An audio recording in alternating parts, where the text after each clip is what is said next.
Muito boa noite, meus irmãos, minhas irmãs. Que a graça e a paz do nosso Senhor Jesus esteja sobre a sua vida, da sua família e onde quer que você esteja e quando quer que você esteja, né? Já que eu sei que muitos assistem o nosso culto online e depois reproduzem, né? Entregam aí, enviam o link para familiares, amigos, colegas, né? Isso é muito bom. É bom porque conseguimos multiplicar a palavra usando da tecnologia, né? A tecnologia que às vezes é tão usada para o mal, pode ser usada para o bem. E isso tem sido uma oportunidade. Então, como eu costumo dizer, entra no YouTube, no canal da IBL, se inscreve, dá o like e ativa o sininho. Tá vendo? Igual influencer, né? E aí você vai sempre ser lembrado dos nossos links. Vamos chegar lá aos 1000 membros aí, é a meta. 1000 membros nesse canal, hein? Eu convido você a abrir a sua Bíblia na carta aos Hebreus. Capítulo 9, eu estava meditando sobre o sermão desta noite, preparando algo para falar aos irmãos, e ali eu percebi que a riqueza e a beleza desses capítulos de Hebreus talvez não coubessem somente num sermão. Então, como geralmente uma vez ao mês eu tenho o prazer e a honra de estar com os irmãos aqui, né? E geralmente é no primeiro domingo do mês, primeira noite do mês, né? Eu queria propor aos irmãos que nós fizéssemos aí uma reflexão acerca desses trechos de Hebreus numa série de 4 sermões. Seria hoje, setembro, outubro, novembro e dezembro. Então, se Deus permitir, ao longo desses 4 domingos, começando de hoje, vamos refletir sobre esse tema usando como base o texto de Hebreus, os textos de Hebreus. E hoje, Hebreus capítulo 9, estaremos nos baseando até o versículo 14, Hebreus 9, de 1 a 14, mas eu agora gostaria de ler com os irmãos e para os irmãos a partir do verso 11, que diz assim: quando Cristo veio como sumo sacerdote dos benefícios agora presentes, ele adentrou o maior e mais perfeito tabernáculo, não feito pelo homem, isto é, não pertencente a esta criação, não por meio de sangue de bodes e novilhos, mas pelo seu próprio sangue. Ele entrou no Santo dos Santos de uma vez por todas e obteve eterna redenção.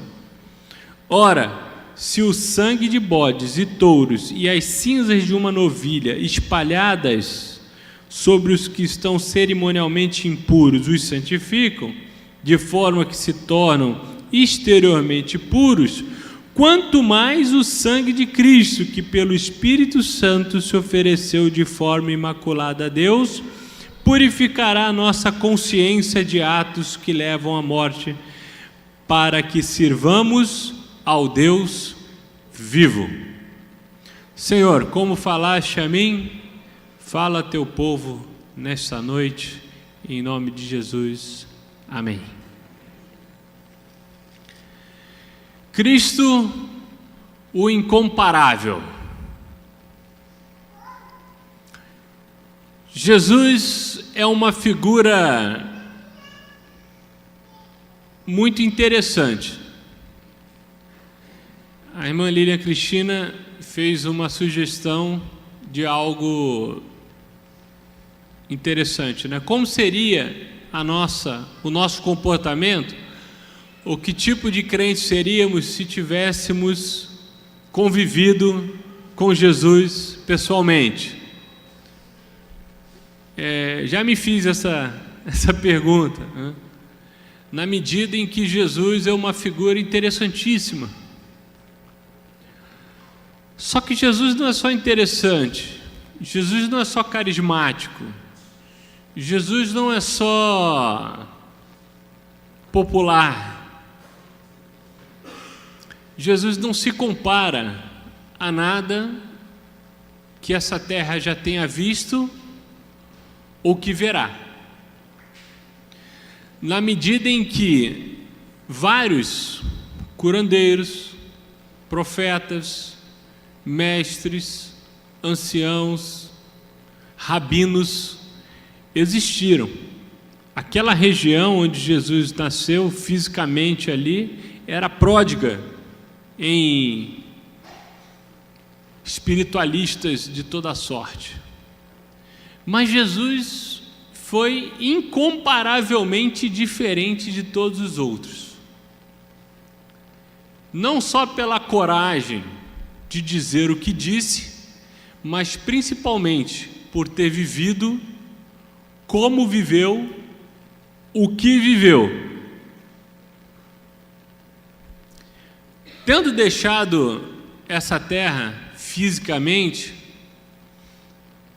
e ressurreto, retorna ao céu, sua morada, vários escritos foram deixados sobre sua passagem, que chegam transmitidos até nós. Um desses escritos é uma carta, da qual não sabemos exatamente quem é o autor, pelo menos não com certeza histórica, mas o autor desta carta aos Hebreus se ocupa de apresentar ao povo judeu, à comunidade judaica, o Cristo. Outras cartas, especialmente as paulinas, escritas pelo apóstolo Paulo, foram endereçadas a comunidades cristãs novatas,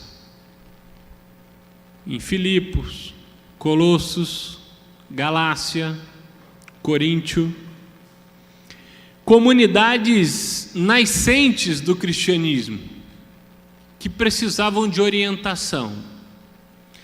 Esta carta especificamente vai para o povo hebreu, de onde Jesus também é originário. Jesus, filho de José, Maria, criado por José e Maria, filho de Davi, da raiz da família do rei Davi. Ele tem um lugar, um tempo, e esse lugar e tempo é entre o povo judeu, entre os hebreus. Imagina o desafio de mostrar para os crentes convertidos hebreus quem era e quem é Jesus. E o autor demonstra de forma dogmática, teológica e prática que Jesus é alguém incomparável, que diferente de todos aqueles profetas, espiritualistas, professores, rabinos, mestres que já passaram por aquela terra e que viriam a passar, Jesus não se comparava a eles. E o autor aos Hebreus desenvolve uma teologia, desenvolve um discurso, um texto a partir da experiência judaica, a partir da experiência do povo hebreu, anunciando Jesus incomparavelmente diferente dos outros, como autor e consumador de um novo pacto, de uma nova aliança, de um novo testamento. A Bíblia que está em suas mãos, seja ela física ou eletrônica, ela tem dois grandes grupamentos de textos: o Antigo e o Novo Testamento.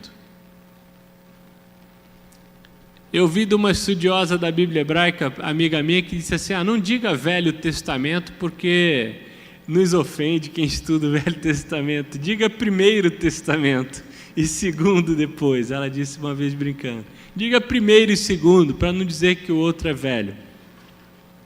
Mas, no último versículo do capítulo 8, que é o 13, diz assim: chamando nova esta aliança, ou esse novo testamento, ele, Jesus, tornou antiquada a primeira, ou o primeiro. O primeiro tornou-se velho, antiquado, na medida em que Jesus renova a aliança com a humanidade. E na apresentação dos versos do capítulo 9, o capítulo 9, ele é um dos mais solenes da carta aos Hebreus, e nos primeiros 14 versículos, ele demonstra para nós que a aliança era necessária ser renovada e era de efeitos diferentes da primeira. E eu chamo a atenção nesta noite para 3 pontos, 3 aspectos dessa nova aliança do Cristo incomparável. Primeiro, se você começar pelo verso 9, você verá uma descrição, o verso 1 do capítulo 9, você verá uma descrição pormenorizada, mas não exaustiva, do que era o templo primário dos hebreus, o primeiro local de adoração dos hebreus, o tabernáculo. Tabernáculo era a habitação de Deus. Nós somos muito visuais, nós, que eu digo homens, mulheres, seres humanos, somos muito visuais, figurativos, gostamos de símbolos para nós entendermos melhor. Sabe aquela história, quer que eu desenhe? Porque desenhado fica melhor, né? Quem é professor sabe disso, né? Temos aqui o Jonas, o Tiago. Assim, você desenha, faz um esquema, esquematizando, a pessoa entende melhor o que está sendo dito. Nós somos assim. Nós precisamos de símbolos, coisas que prendam a nossa atenção. E não diferente de nós, esse povo antigo também precisava. E Deus convoca Moisés para ser o intermediário da sua presença com o povo. Convoca Moisés lá no Êxodo, no Antigo Testamento, e orienta a ele como deveria ser o local onde ele, Deus, habitaria e demonstraria a sua glória para os seres humanos. E ele faz isso, e aqui você vê uma descrição do autor aos Hebreus, dizendo: ora, a primeira aliança, o Antigo Testamento, tinha regras para adoração. Regras, uma liturgia, uma regra.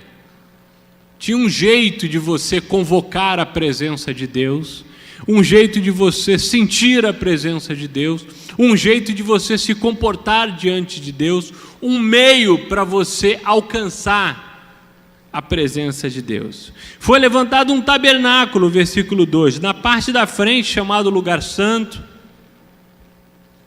Estavam o candelabro, a mesa, os pães da presença, Por trás do segundo véu havia uma parte chamada Santo dos Santos, onde se encontrava um altar de ouro para incenso e a arca da aliança, totalmente revestida de ouro. Nessa arca estava o vaso de ouro contendo o maná, a vara de Arão que floresceu e as tábuas da aliança. Acima da arca estavam querubins da glória, com a sua sombra cobriam a tampa da arca. Mas a respeito dessas coisas não cabe falar detalhadamente. Ou seja, não vou me alongar muito. O autor da carta diz, não vou ficar perdendo tempo contando isso. Mas por que eu estou contando isso? Porque eu quero que vocês, hebreus, entendam que tudo isso era necessário para vocês sentirem, atingirem, compreenderem e testemunharem a presença de Deus. Deus se fazia manifesto no tabernáculo. Deus se fazia presente com a sua glória para visivelmente as pessoas o perceberem. Mas Jesus, o Cristo incomparável, o Filho de Deus, o Verbo encarnado, ele veio apresentar um tabernáculo superior. Um tabernáculo superior. Na medida em que aquele primeiro tabernáculo havia necessidade de ritos, de liturgia, de ordenação, de forma que você invocasse a presença de Deus e ele se manifestasse. O autor pula a primeira parte do tabernáculo, que era o átrio, o pátio, onde ficavam todo o povo, onde todos os hebreus poderiam estar, e vai direto para o santo lugar, que era o lugar onde ficavam os sacerdotes. Os sacerdotes eram os intermediários, filhos da tribo de Levi, separados para o culto. E dentre eles tinha o sumo sacerdote, alguém ainda mais especial e preparado, que entrava no lugar mais especial, chamado Santo dos Santos, e lá naquele lugar, em cima de uma arca de ouro, onde estava alguns objetos que lembravam o povo de quem era o seu Senhor, ali, após o sacrifício dos animais, Deus se manifestava. Era assim que acontecia, era um rito, um ritual, uma liturgia, um momento. Mas Jesus, o incomparável, ele apresenta um tabernáculo superior. Jesus, ele quebra a espinha dorsal dessas regras litúrgicas para apresentar um novo tabernáculo, uma nova habitação de Deus. Qual seja? Jesus, o Deus Emanuel, um dos seus títulos, Deus conosco. Jesus habita em nós por meio do seu Santo Espírito e diz que Jesus é o Deus que tabernaculou, o Deus que se tornou gente, que se tornou ser humano, para assim habitar em nós por meio do seu Santo Espírito. Nós cremos nisso, e como cristãos, antigos ou novos, nós cremos nisso, e isso é fundamental à nossa fé. Porque, em segundo lugar, ele nos apresenta um sacerdote superior, um tabernáculo superior. Foi apresentado por Jesus, e um sacerdote superior na pessoa de Jesus. Diferente do sumo sacerdote, que apresentava uma vez por ano os seus pecados do povo, através do sacrifício de animais, para que ali fosse possível que a glória de Deus se manifestasse. Jesus morre e pelo seu sangue precioso, ele destrói o reino do pecado, desfaz as obras do maligno. A cruz de Cristo apresenta para nós de forma definitiva o perdão para os pecados. Nós cremos que temos um sumo sacerdote superior que nos apresenta a Deus, que é Jesus. Esse aspecto de um tabernáculo novo, de um sacerdote novo, demonstra que me parece às vezes, que esses escritos antigos de 2000 anos eram tão atuais, e às vezes me parece que eles eram mais atuais do que os atuais, na medida em que eu tenho visto, e os irmãos também têm visto, diversas comunidades religiosas, diversas, e muitas delas ditas ou autodeclaradas evangélicas, com aspectos judaizantes fortíssimos, né? Assim, pastores que tocam o shofar, aí as pessoas vão lá na igreja dele, porque ele toca o shofar, é aquele chifre do carneiro, né? Bem característico da religião judaica. Igrejas que estendem a bandeira de Israel na sua... Eu não entendo porquê, não consigo entender. Até porque Israel só se tornou nação com aquela bandeira em 1948, ou seja, foi ontem na história. Aquela bandeira não tinha, na época não tinha nem Israel como país naquele tempo. A gente tem um gosto, eu acho que eu tenho uma explicação para isso. Como eu comecei dizendo, a gente tem um gosto por símbolos. Símbolo faz a gente se sentir mais seguro, sabe, das coisas. Aí vem um personagem incomparável como Jesus e diz assim: você não precisa de nada disso, você só precisa de mim, só de mim, para alcançar a Deus. E o homem fica perdido. Fica assim: mas não tem que botar uma bandeira de Israel no púlpito? Não tem. Não tem que tocar o shofar? Não tem. Não tem que comprar pombinha para matar? Olha, não é mentira não. Já ouvi falar e vi um documentário. Igreja matando pombo. Vai ser preso pelo Código, né, de Defesa dos Animais. Meus irmãos, isso faz sentido numa determinada matriz religiosa, não na nossa. Porque nós somos o povo de Deus, o povo que crê no Deus que encarnou e que nos libertou para todo sempre das amarras do pecado. É esse Jesus que nós confessamos, o Jesus que tabernaculou. A habitação de Deus, o altar do Senhor não é mais visível ou palpável do ponto de vista concreto, a não ser em nós. Quando dizemos tragam as suas ofertas ao altar do Senhor, não é porque você vai colocar aqui, não. Você vai trazer para a presença de Deus a sua oferta, o seu dízimo, a sua contribuição, a sua vida. Esse púlpito, essa plataforma, não tem nada de santo em si.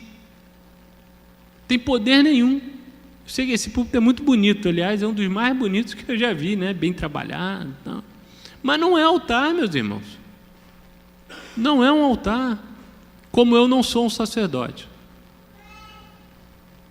Eu tive uma discussão uma vez, mais difícil, com um pastor de uma igreja que eu estava, porque ele insistia em usar a figura sacerdotal, e assim, na época eu já estava no seminário, seminarista é meio topetudo, né?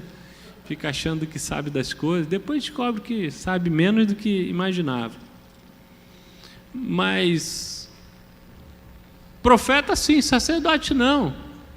O sacerdote é intermediação, nós não precisamos de intermediários, há um só Deus e um só mediador entre Deus e os homens, Jesus Cristo, o Senhor, amém? Nós cremos nisso como cristãos. E ele é um sacerdote superior. Em terceiro lugar, Jesus apresenta um sacrifício superior.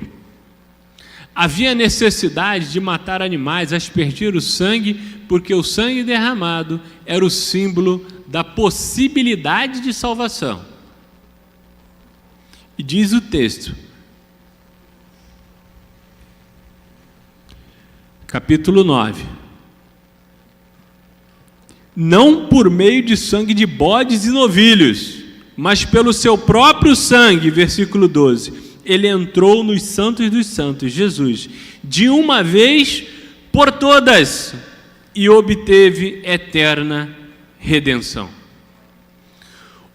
O sacrifício se repetia tempos em tempos, ano a ano o sumo sacerdote fazia, era necessário que se fizesse, porque era um sacrifício imperfeito, era uma maneira imperfeita de se chegar a Deus, era uma maneira imperfeita de ter acesso à glória de Deus. Mas Jesus morre uma vez só e ressuscita para a glória de Deus Pai e para a nossa salvação. Isso é definitivo, isso é perene, isso é superior, isso é incomparável. E ele prossegue dizendo: se o sangue de bodes e novilhos purificavam o pecado de alguma forma, quanto mais, versículo 14, quanto mais o sangue de Cristo, que pelo Espírito Santo se ofereceu de forma imaculada a Deus, purificará a nossa consciência de atos que levam à morte. O que são atos que levam à morte? Pecado. O salário do pecado é a morte, mas o dom gratuito de Deus é a vida eterna, diz o apóstolo Paulo aos Romanos. Na medida em que atos de morte é tudo aquilo que desaponta Deus, e não só desagrada a Deus como se Deus fosse uma entidade ciumenta e cheia de não me toques, que se desagrada das coisas. Não! O que desagrada a Deus te conduz à morte. O que te afasta de Deus te conduz à morte, sob vários aspectos. E sobre isso, o autor da carta aos Hebreus diz que o sacrifício de Cristo purificará a nossa consciência do pecado. Os sacrifícios da primeira aliança, do Antigo Testamento, eram sacrifícios imperfeitos e exteriores. Havia uma necessidade, um simbolismo de aspergir o sangue, de matar o animal, de demonstrar tudo aquilo. Mas não lavava por dentro. O sangue de Jesus nos lava por dentro. O sangue de Jesus lava a nossa consciência e nos purifica a consciência do pecado para que sirvamos ao Deus vivo. Esse é o nosso objetivo. Isso é que nos deve motivar a viver diariamente, servir ao Deus vivo, porque o Deus vivo tabernaculou, o Deus vivo se manifestou corporeamente para desfazer as obras do maligno e nos purificar a consciência. E Ele é um tabernáculo superior, Ele é um sacerdote superior, Ele é um sacrifício superior, e Ele faz tudo isso por amor a mim e a você.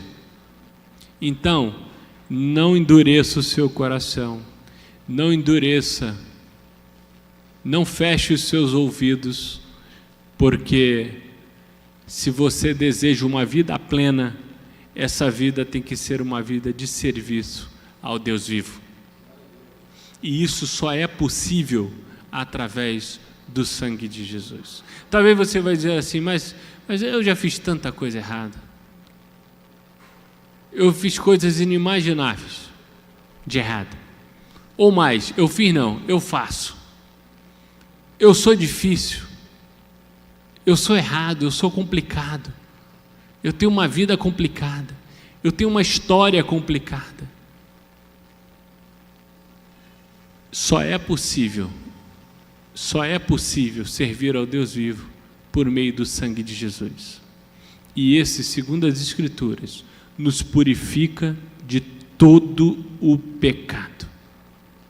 Uma vez eu li uma reportagem, finalizando, sobre a atuação dos crentes, dos cristãos no evangelismo em presídio. O pastor Eliezer tem uma larga experiência em presídios.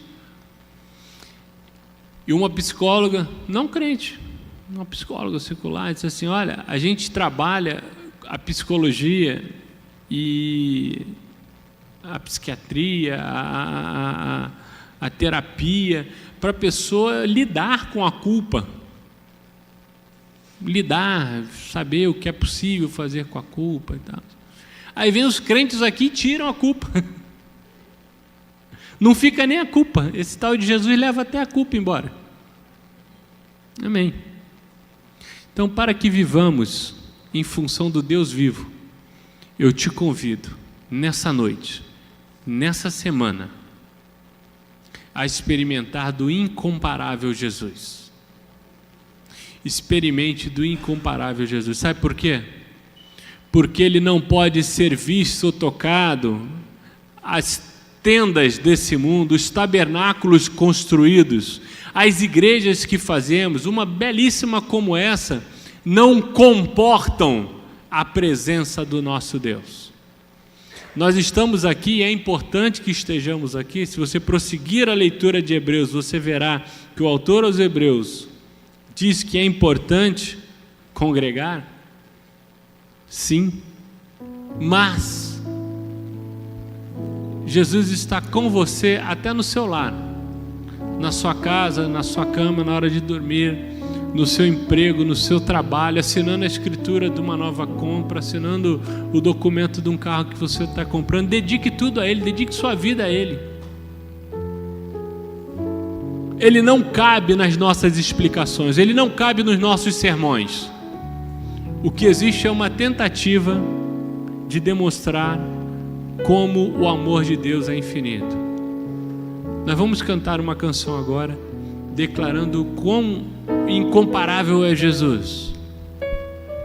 E nesta noite, eu gostaria de convidar você a essa reflexão e dizer: Senhor Jesus, eu sei que Tu não se compara a nada, e o Senhor não cabe nem nesse sermão, nem neste templo, nem neste lugar, mas tem um lugar que Jesus cabe, é em você, no seu coração. Vamos cantar? Vamos ficar de pé. Cante, reflita, se alegre e entregue o seu coração para Jesus.